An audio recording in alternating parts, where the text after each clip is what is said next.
Olá, pessoal. Esse vídeo que eu estou gravando, esse áudio que eu estou gravando pelo Zoom, diz respeito à nossa revisão. Então, primeiramente, vocês já estão cientes que serão 10 questões, não é isso? Todas objetivas, e ficou a critério de cada professor determinar o que vai cair, tá? Então, para a nossa prova, o que vai cair? O que eu determinei para vocês? 3 conteúdos somente, tá? Que diz respeito às nossas 3 primeiras aulas presenciais. Que aulas foram essas? A primeira aula, que tratou de propriedades gerais das respostas imunes. Então, foi uma aula de introdução à imunologia, em que eu abordei algumas características gerais da imunologia. Então, eu apresentei para vocês essas características, falei um pouquinho de inata, falei um pouquinho de adaptativa, falei quais são as células de cada uma, quais são as moléculas de cada uma, as funções, tá? Falei das características que diferenciam uma da outra, algo mais geral, superficial. Então, foi nossa primeira aula. Ela vai cair na prova de vocês. Segundo conteúdo que vai cair na prova de vocês, diz respeito às células e tecidos do sistema imune, tá? É aquela aula que eu falei para vocês, eu apresentei para vocês as células do nosso sistema imunológico. Tá? Então, eu falei das diversas células, células dendríticas, macrófagos, neutrófilos, basófilos, eosinófilos, linfócitos. Tá? E nessa aula também abordei aquela questão referente a os tecidos, os órgãos que formam o nosso sistema imune. Lembra que eu falei para vocês de órgãos linfóides primários e órgãos linfóides secundários. Também vai cair na prova. E, por último, o terceiro conteúdo de vocês diz respeito à imunidade inata, que foi nossa terceira aula presencial. Então, para a prova de vocês, enfatizando, serão somente esses 3 conteúdos, tá certo? 10 questões referentes a esses 3 conteúdos.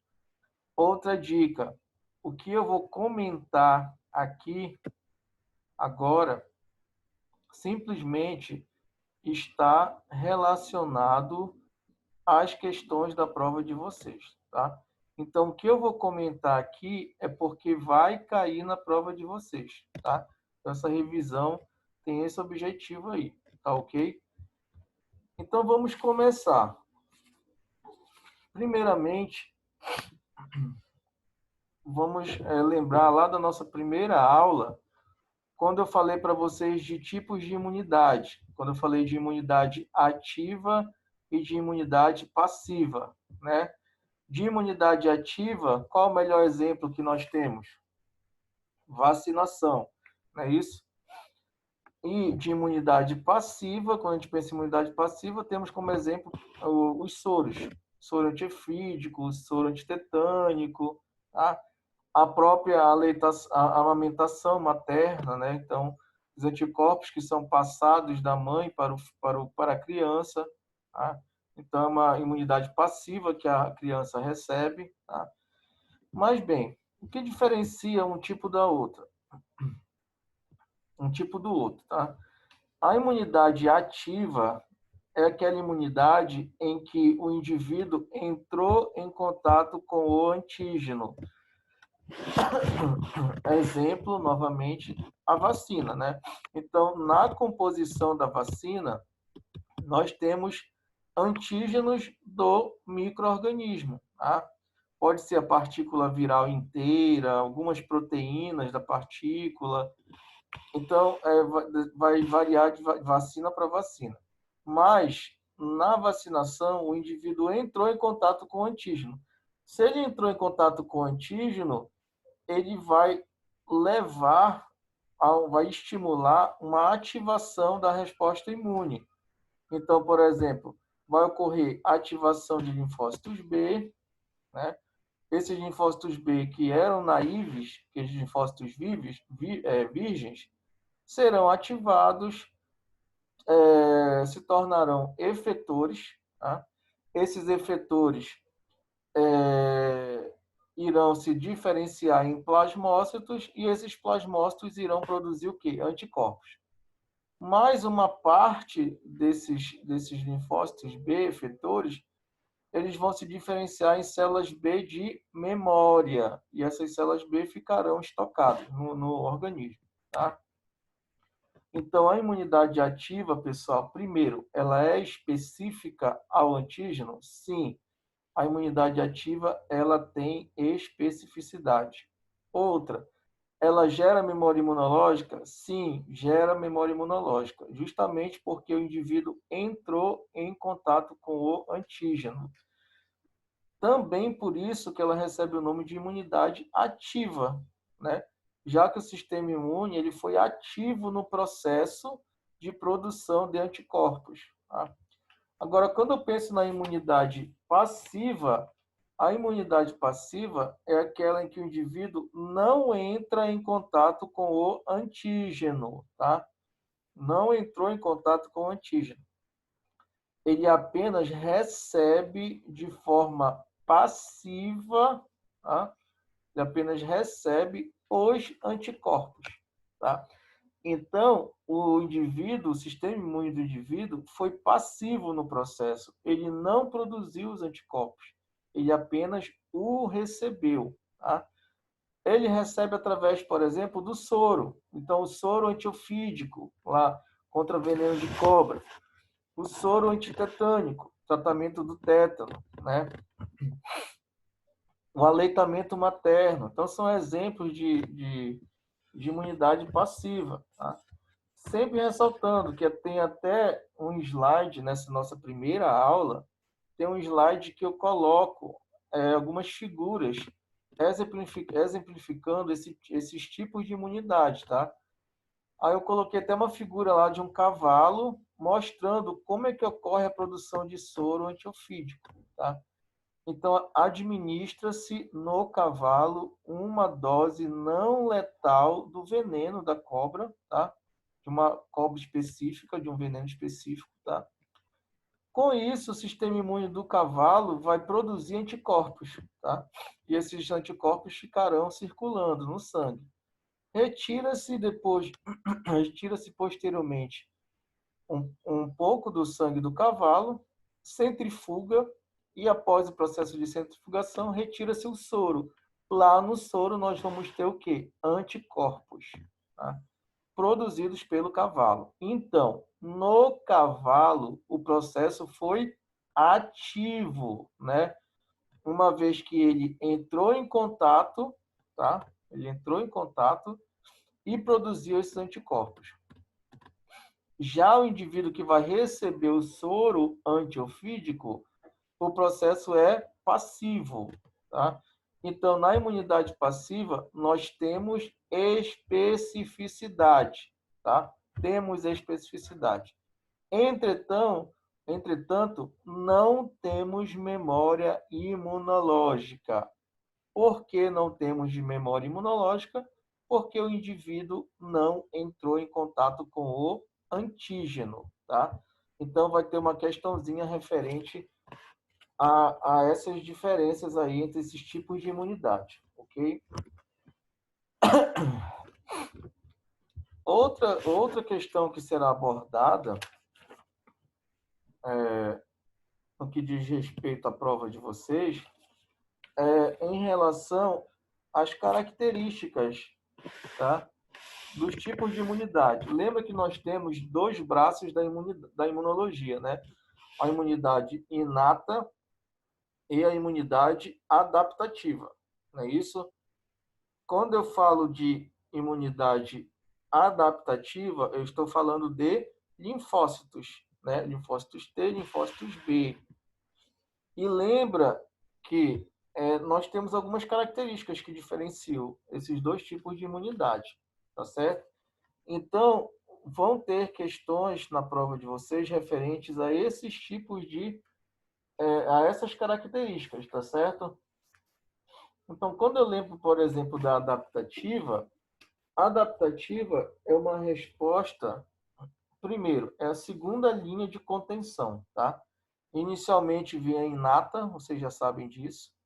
A inata age primeiramente, posteriormente a inata estimula a ação da adaptativa. Então, a inata ela é mais rápida do que a adaptativa. A adaptativa, para montar a sua resposta, leva um maior tempo, tá? Um tempo é maior. Entretanto, a imunidade a imunidade inata, ela tem uma grande limitação quanto à diversidade de agentes que ela age, tá? Então, a imunidade adaptativa, ela tem uma maior diversidade, tá? E também uma maior especificidade. Então, quais são as características? Quais são as características da imunidade adaptativa? Primeiramente, especificidade. Tá? Quando eu falo em especificidade, vocês têm que lembrar de receptores. Lembra que a imunidade, na imunologia, tudo é através de reconhecimento por receptores. Né? Quando eu falo da adaptativa, sempre lembrando, eu tenho que pensar em linfócitos T ou B. Né? E quais são os principais receptores desses linfócitos da imunidade adaptativa? Quando eu falo de linfócito T, é o TCR, receptor de células T, tá?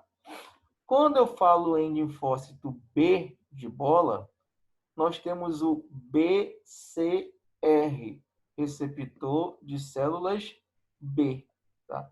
São esses receptores de reconhecimento, tanto dos linfócitos T quanto B, que garantem à imunidade adaptativa uma grande especificidade, bem como uma grande diversidade de reconhecimento.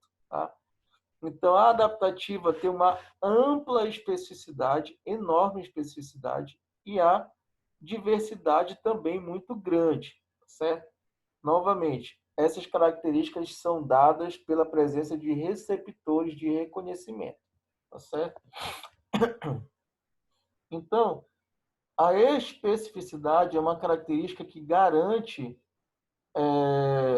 que a resposta imune a um micro-organismo seja direcionada àquele micro-organismo, tá? Então, seja específica, seja direcionada somente para aquele micro-organismo. Então, isso é especificidade. Então, se a gente lembra, por exemplo, de vírus são organismos que sofrem muita mutação, principalmente vírus de RNA. Então, são vírus com alta taxa de mutação. Essas mutações irão refletir na composição das suas proteínas de superfície. Então, essas proteínas, elas estão constantemente mudando, tá? Os receptores da imunidade adaptativa, tanto TCR quanto BCR, reconhecem essas mudanças e interagem de forma específica de acordo com essas mudanças. Tá? Então, isso garante um reconhecimento direcionado, específico. Tá? Outra característica da imunidade adaptativa diz respeito à diversidade. Então, é uma característica que impõe que o sistema imune ele responda a uma grande variedade de antígenos. É uma variedade muito grande, absurda, diferente da inata. Tá? A inata ela apresenta uma baixa diversidade. Tá? Os receptores da inata eles são direcionados para antígenos do micro-organismo que sofrem pouca modificação ao longo do tempo. São aquelas moléculas conservadas do agente, do micro-organismo. Elas são extremamente conservadas. São moléculas que garantem a própria sobrevivência do micro-organismo. Elas são super importantes, fundamentais para que o micro-organismo sobreviva. Por isso que elas são muito conservadas, tá? Elas mudam pouco.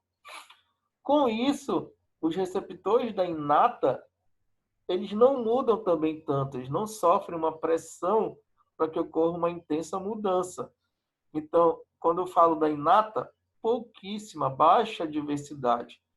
Agora, quando eu penso em adaptativa, a diversidade de reconhecimento é muito ampla. Tá? Outra característica da imunidade inata diz respeito à memória imunológica. A memória imunológica garante que a resposta irá aumentar a habilidade no combate a infecções repetidas pelo mesmo micro-organismo. Tá? Então, voltando, tratando-se de linfócitos B, se eu entro em contato com o antígeno, então um linfócito B naive, virgem, tá? Entrou em contato com o antígeno, reconheceu esse antígeno. A partir de então, ocorre a ativação do linfócito B. Essa ativação levará à formação de linfócitos B efetores, que irão se diferenciar em plasmócitos e irão produzir anticorpos. Agora, uma parte desses linfócitos B que foram ativados irão se diferenciar em células B de memória. Numa posterior exposição ao mesmo micro-organismo, a resposta será mais potente, quando eu digo mais potente, maior produção de anticorpos, e mais rápida. Isso por quê? Porque o indivíduo já tem o quê? Células B de memória. Ele já tem memória imunológica. Por quê? Porque ele já entrou em contato previamente com o antígeno, tá? Outra característica também da adaptativa diz respeito à expansão clonal, tá? O que é expansão clonal? Como eu já comentei com vocês na aula presencial e até aqui na correção de exercício, nós temos uma grande variedade de clones de linfócitos no nosso corpo. Uma imensa, gigantesca variedade de clones de linfócitos, tá? Com especificidades distintas, certo? A partir do momento em que eu entro em contato com um micro-organismo, um clone de forma específica será selecionado. Esse clone será selecionado. A partir de então, ele irá expandir. O que eu quero dizer com expandir? Esse clone que foi ativado irá sofrer multiplicação, proliferação. Ele fará o quê? Mitose, divisão celular. Isso é o que a gente chama de expansão clonal. Então, esse clone ele expandiu em número. Tá? Lembrem disso, expansão em número. Qual o objetivo disso? Imagine um exército, tá? Numa guerra. Os micro-organismos eles estão proliferando, não é isso? Obviamente que para vencer essa guerra imunológica, os linfócitos também têm que o quê? Proliferar, tá? Para fazer frente à infecção, tá certo? Isso é memória imunológica. Outra característica da adaptativa diz respeito à não reatividade ao próprio, que é uma característica também da inata, tá? Tanto a inata quanto a adaptativa, via de regra, não reagem ao próprio. O que eu quero dizer com não reagir ao próprio? Tanto as células da imunidade inata quanto adaptativa não devem reagir aos antígenos que são próprios do nosso corpo. Tá? Eu já comentei isso para vocês várias vezes na sala.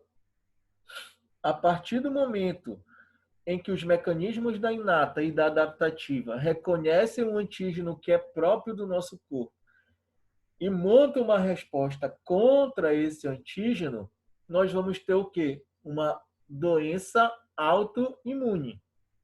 Ou seja, reagiu ao próprio. A regra diz o quê? Que não deve reagir ao próprio. Tá? Os nossos mecanismos, tanto da inata quanto da adaptativa, eles devem reagir, reconhecer e reagir a antígenos não próprios. Na verdade, são antígenos estranhos. Tá? Então, essa característica é chamada de não reatividade ao próprio. Uma outra característica também da adaptativa diz respeito à contração, que a gente chama de contração e homeostasia. Essa característica ela permite que o sistema imune se recupere de uma resposta de tal forma que ele pode efetivamente responder a antígenos recentemente encontrados. O que eu quero dizer com isso? Lembra da expansão clonal? Quando ativa linfócito, prolifera, expande um clone, não é isso? Beleza, então a resposta foi montada, a resposta foi estimulada, houve controle da infecção, tá? Digamos assim, a infecção foi finalizada, a infecção começa a diminuir, né? Ok, a partir de então, esses linfócitos que proliferaram, ou seja, aumentou em número, com o fim da infecção, com o ato de retroceder da infecção, esses linfócitos também começam a voltar ao seu número normal. Tá? Então, começa a haver uma contração. Então, se antes expandiu, ou seja, proliferou, aumentou em número os linfócitos, com o finalizar da infecção, ocorre uma contração. Tá? Então, os linfócitos que proliferaram agora diminuem novamente. E fica naquele número normal, basal. Tá? Isso é contração e homeostasia. Então, pessoal, essas são algumas características da imunidade adaptativa e inata. Tá? Então, vão ter duas questões referentes a essas características. Tá? Tem tanto no livro que eu indiquei para vocês, que eu postei como material, quanto na aula, tem uma tabela que ela mostra essas principais características. Tá certo? Então, abordem essas características. Ressaltando que a imunidade inata, ela não gera memória imunológica, tá? Ela não gera memória imunológica. Por isso que a inata, conforme a gente vai se expondo várias vezes ao mesmo micro-organismo, ela não muda o seu tipo de resposta. A resposta não fica mais rápida e nem mais potente. Ela responde da mesma forma. Por quê? Porque não gera memória imunológica. Tá certo? Continuando aqui essa revisão para a prova de vocês, vamos pular agora para a nossa segunda aula. Tá? A segunda aula presencial que nós tivemos, que diz respeito às células e tecidos do nosso sistema imunológico. Tá? Então, nessa aula, eu mostrei para vocês justamente quais são as principais células do nosso sistema imune. Tá? E mostrei a morfologia dessas células e algumas características dessas células, tá? Características e, o mais importante, digamos assim, as funções dessas células. Tá?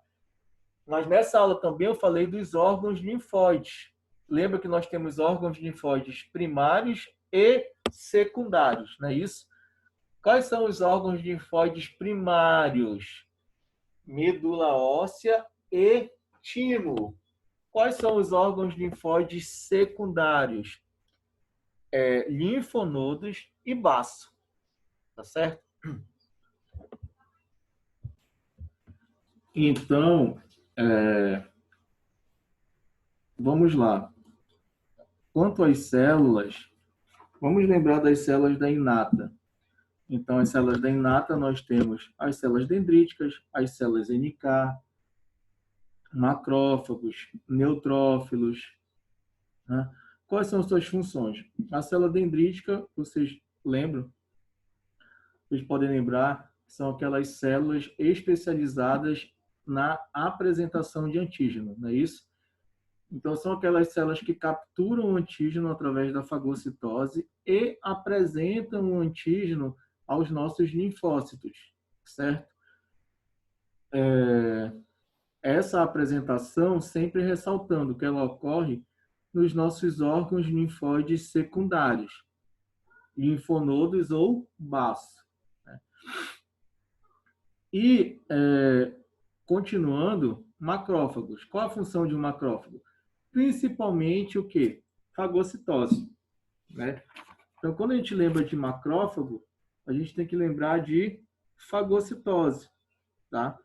Mas os macrófagos também estão envolvidos em outras funções, como, por exemplo, reparo tecidual, tá? São células também apresentadoras de antígeno, tá? Não são profissionais como as dendríticas, mas também funcionam como células apresentadoras de antígeno. Os nossos neutrófilos. Qual a função dos nossos neutrófilos? Então, os neutrófilos são os leucócitos mais abundantes no nosso corpo, tá? São células que também fazem fagocitose, então fagocitam e destroem com o micro-organismo. São as principais células relacionadas a processos inflamatórios agudos. Então, temos uma inflamação, a primeira célula a chegar ao local da inflamação são os neutrófilos. Ok? Eosinófilos.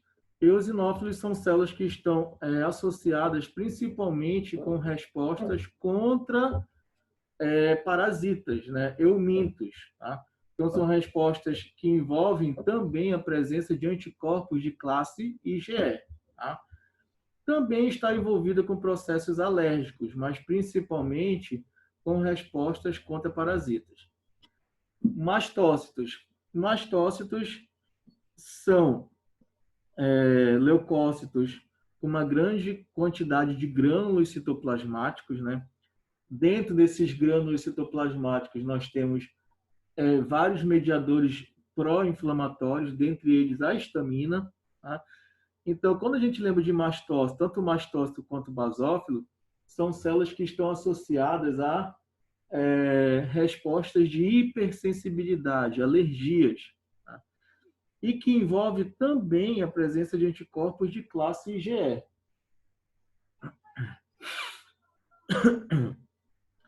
E quando a gente lembra da adaptativa, quais são as células que compõem a adaptativa? Linfócitos, né? Então, lembra que nós temos linfócitos T, temos linfócitos B, não é isso? Quando eu penso em linfócitos T, é o que a gente chama de resposta imune celular, tá? Resposta imune celular. E lembra que quando a gente pensa de linfócito T, nós temos subtipos CD4 e CD8. Né? Qual a função dessas células? CD4, tá? Linfócitos T CD4. São conhecidos como os linfócitos T auxiliar ou helper. Tá? A principal função desses linfócitos é a ativação de macrófagos, tá? A ativação de processos inflamatórios através da estimulação de neutrófilos, tá? Bem como a ativação, que é a proliferação e diferenciação de outros linfócitos T, bem como de outros linfócitos B. Tá? Então, o linfócito T auxiliar, como o próprio nome já está dizendo, ele auxilia na resposta. Então, quando ele interage, por exemplo, com o linfócito B, ele mostra o antígeno para o linfócito B tá? Ou melhor dizendo, ele interage com esse linfócito B. Esse linfócito B reconhece o antígeno.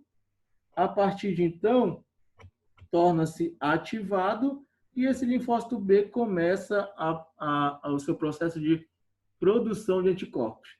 Então, um exemplo aí, essa interação do linfócito T auxiliar, CD4, com o linfócito B, estimula a produção de anticorpos, tá, ok?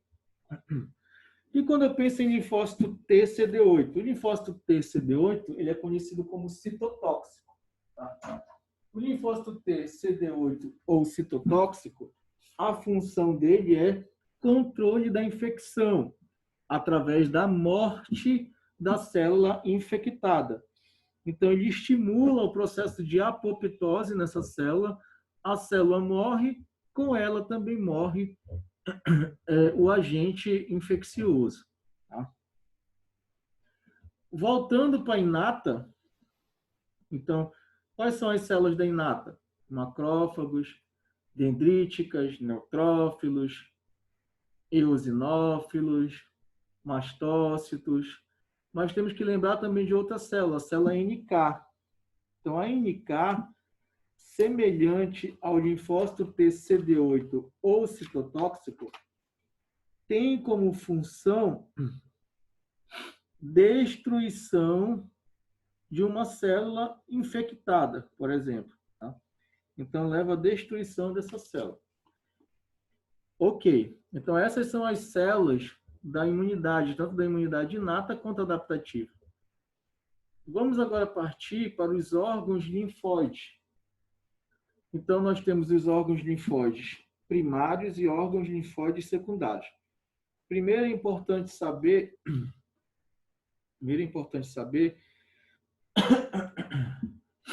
que órgãos são esses. Quando eu falo em órgãos linfóides primários, eu estou falando em timo e medula óssea.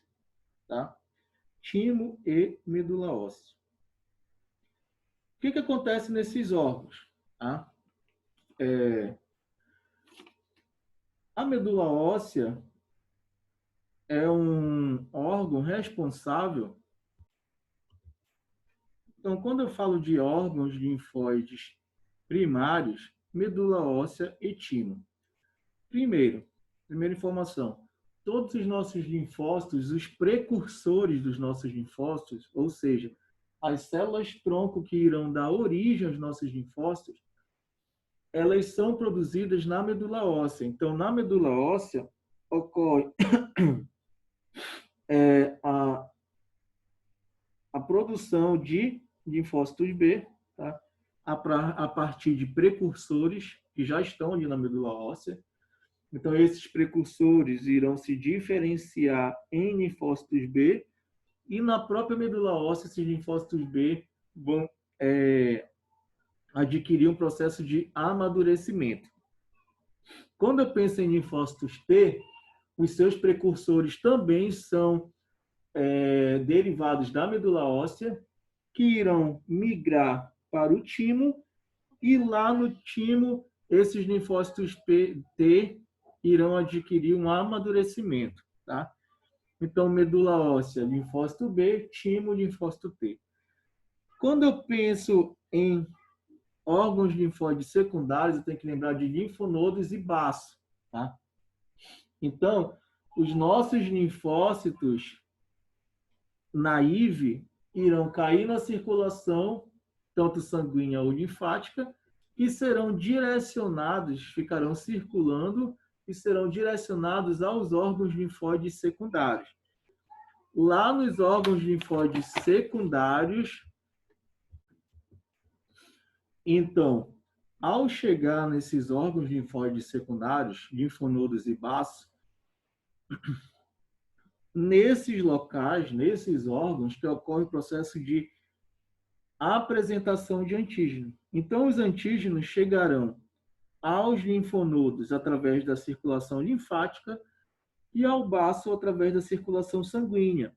Então, nesses órgãos que vai ocorrer o encontro dos linfócitos naive, virgens, né, com os antígenos. Tá? Sempre lembrando que esses antígenos foram capturados principalmente pelas células dendríticas, né? E essas dendríticas transportam o antígeno até o local de encontro, linfonodo ou baço. E lá ocorre o processo de apresentação e ativação dos nossos linfócitos, iniciando assim as respostas imunes adaptativas, tá? Então isso é importante ressaltar. Nos órgãos linfóides secundários, baço e linfonodos, ocorre o processo de apresentação de antígenos com posterior ativação dos linfócitos. Ressaltando que, se for pela via sanguínea, é baço, pela circulação linfática, linfonodos. Então, haverá uma questão na prova de vocês referentes à função desses órgãos linfóides. Tá? Vamos passar agora para o terceiro conteúdo, que diz respeito à resposta imune inata. Tá? Então, a resposta imune inata, só ressaltando, é aquela resposta inicial contra os micro-organismos, tá? Que tenta controlar ou eliminar a infecção do hospedeiro. Tá? Sendo a linha, o ponto de ligação de estímulo para adaptativa que vem posteriormente. A segunda é barreira, digamos, de contenção. Tá? E lembra que eu disse para vocês que a inata ela não apresenta grande diversidade, tá? Ou mesmo especificidade. Tá? Seu direcionamento de reconhecimento diz respeito a moléculas que são conservadas ao longo do tempo de cada micro-organismo. Então, são moléculas que não sofrem grande variação, são moléculas fundamentais para a sobrevivência do micro-organismo. Essas moléculas que serão reconhecidas pelos receptores das células da imunidade inata. Onde esses receptores estão? Macrófagos, neutrófilos, células dendríticas. Tá? Como são chamados esses receptores? RRP. Receptores de reconhecimento de padrão. Novamente, quais são os receptores presentes nas células da imunidade inata que irão disparar uma resposta inata? São os receptores de reconhecimento de padrão. Então, esses receptores irão reconhecer padrões moleculares associados ao patógeno, que são aquelas moléculas que eu falei para vocês que não mudam muito conforme o tempo. São moléculas conservadas. Isso explica essa não mudança, essa não grande variação molecular, e explica por que os receptores da inata não apresentam uma grande diversidade, tá?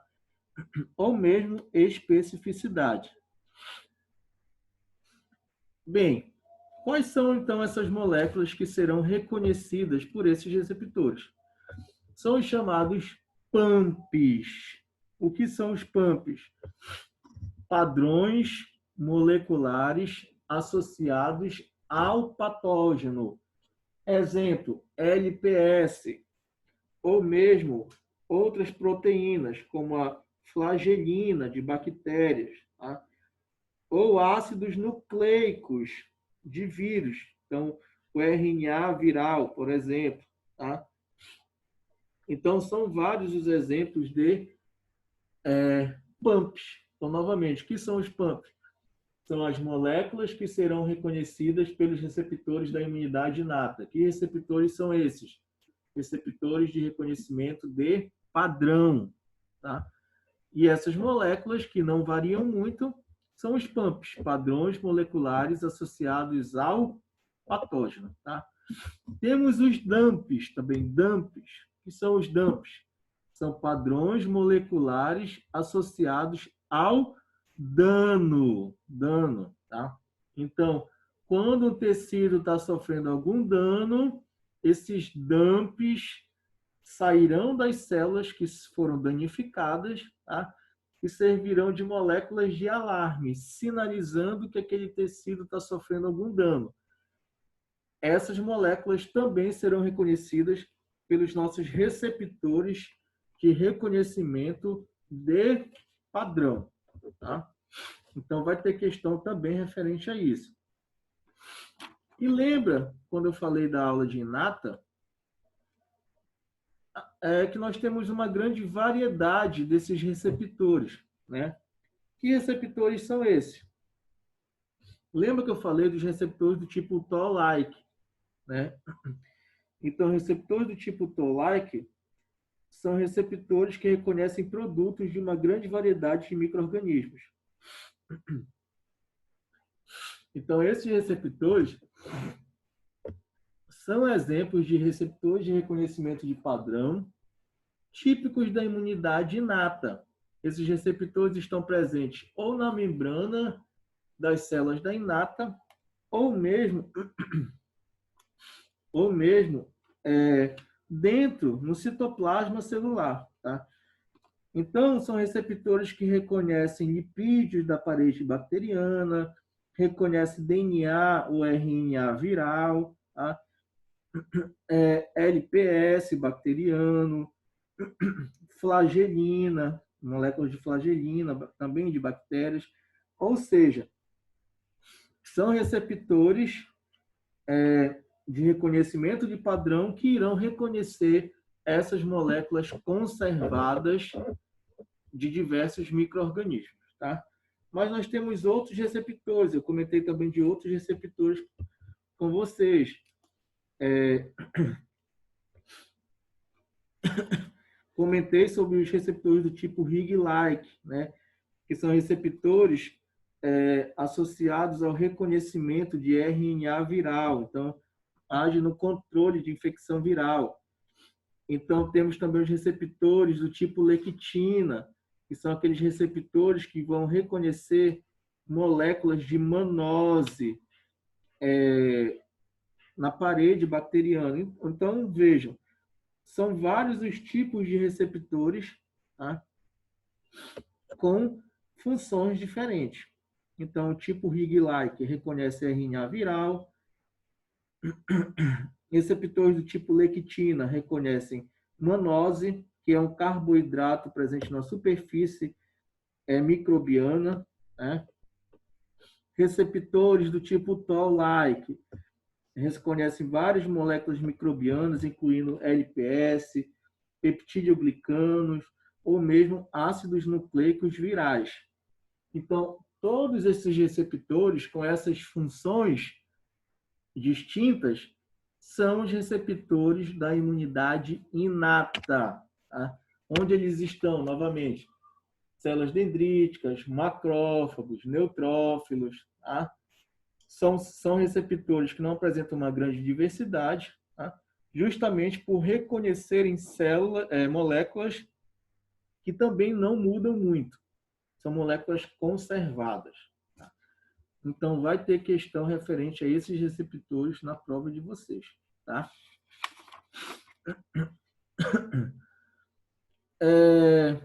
Outro questionamento diz respeito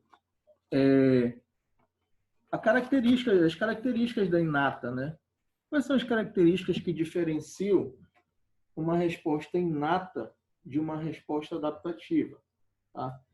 Então, primeiro, a inata é a primeira barreira de contenção, né? Se ela é a primeira barreira de contenção, é uma resposta que é rápida, né? Ela é mais rápida do que a adaptativa. A adaptativa leva um tempo ainda para se montar. Tá? Ela não apresenta reatividade ao próprio, né? Via de regra, não reage ao próprio. Tá?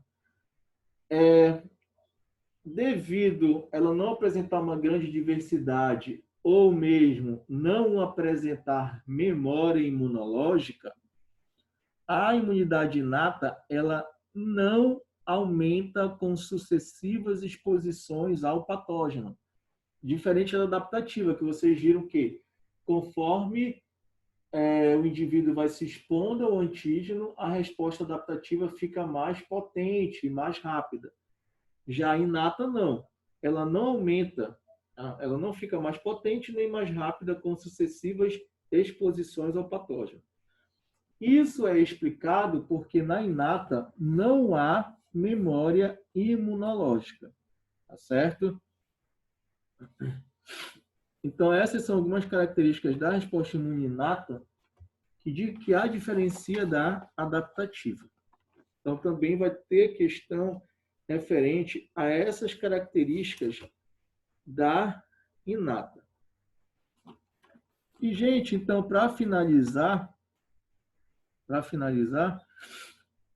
vamos voltar lá para a nossa primeira aula, tá? A nossa primeira aula, que são sobre aqueles aspectos gerais da imunologia, aquela aula de introdução. Aquela aula de introdução, há em um momento, ou mesmo até nos slides que eu forneci para vocês, dessa primeira aula, um tópico que trata de resposta imune primária e secundária. Tá? Quando eu falo nessa resposta primária e secundária, estou me referindo à produção de anticorpos, por exemplo. Tá? Então, a resposta primária é a primeira exposição ao antígeno. A secundária é uma exposição posterior. Tá? Então, o que diferencia um tipo da outra? A resposta primária é aquela resposta em que o indivíduo se expôs a primeira vez ao antígeno. A partir de então, aquele fluxo ocorre, que é reconhecimento desse antígeno por linfócitos B, tá? Linfócitos B naive, virgens. Esses linfócitos B naive, virgens, tornam-se ativados e se transformam em linfócitos B efetores. Esses linfócitos B efetores irão se diferenciar em plasmócitos e esses plasmócitos são células produtoras de anticorpos. A partir de então, começa a produção de forma exponencial de anticorpos. Então, começa um crescimento na produção, na concentração desses anticorpos. E vai chegar até um limite, essa produção. Então, nesse limite, a gente diz que chegou a um platô. Tá? Chegou a um platô, né? E a partir de então, a produção de anticorpos começa a diminuir proporcionalmente ao estímulo antigênico. Tá? Então, conforme, por exemplo, uma infecção, então, conforme essa infecção vai diminuindo, vai retrocedendo, a produção desses anticorpos também tende a diminuir após a chegada a esse platô. Então, para chegar a esse platô, leva-se um tempo. Então, a resposta primária tem um limite na produção de anticorpos, que é o platô, e para chegar nesse platô, há um tempo, ocorre um tempo, ok? E nesse processo ocorre também, obviamente, a produção de células B de memória. Então, essas células B de memória ficarão o quê? Estocadas. Tá? Elas já foram formadas a partir de um contato prévio. Tá? Isso é o princípio, por exemplo, da vacina. Na vacina, ela é composta pelo antígeno do micro-organismo. Então, a partir do momento que a gente é vacinado, a gente cria uma imunidade. Por quê? Porque esse fluxo que eu acabei de descrever, ele ocorre. Ocorre a produção de células B de memória. Isso garante uma proteção prolongada, tá? Durante a nossa vida, devido à produção dessas células B de memória. Muito bem. Caso a gente se exponha novamente ao antígeno, o que vai acontecer? Essas células B de memória, elas, de uma forma mais rápida, elas iniciam a resposta contra essa segunda exposição. Tá? Então, inicia-se também a produção de anticorpos. Então, essas células B de memória, com uma exposição prévia, elas se transformam em plasmócito e esses plasmócitos iniciam a produção de anticorpos. Tá? Ressaltando que a produção desses anticorpos atinge um platô em um tempo mais rápido, tá? E esse platô, ele é maior do que o platô que foi atingido na resposta primária, ou seja, na resposta secundária ocorre uma maior produção de anticorpos comparando com a primária em um tempo bem menor. Então a resposta ela é mais potente e ela é mais rápida do que a resposta primária, tá certo? Ressaltando que outro detalhe também, que para ocorrer o estímulo para a resposta primária, a quantidade de antígeno ela é maior do que a resposta secundária. É óbvio. Tudo isso é óbvio a partir do momento que a gente lembra da presença de células B de memória, né? Na resposta primária, o indivíduo nunca entrou em contato com o antígeno, então ele não tem linfócitos B de memória. Então a quantidade de antígeno para estimular essa resposta é maior. Entretanto, na resposta primária, como já se tem um certo estoque de células B de memória, a quantidade de antígeno para que ocorra esse estímulo é bem menor. Então, essas são as características que diferenciam uma resposta primária de uma resposta secundária. Também será um questionamento abordado na prova de vocês, tá? Então, com isso aqui eu fecho essa revisão. Então, como eu falei no início, tudo que eu comentei aqui vai ser cobrado na prova de vocês, ok? Dúvidas, estarei à disposição.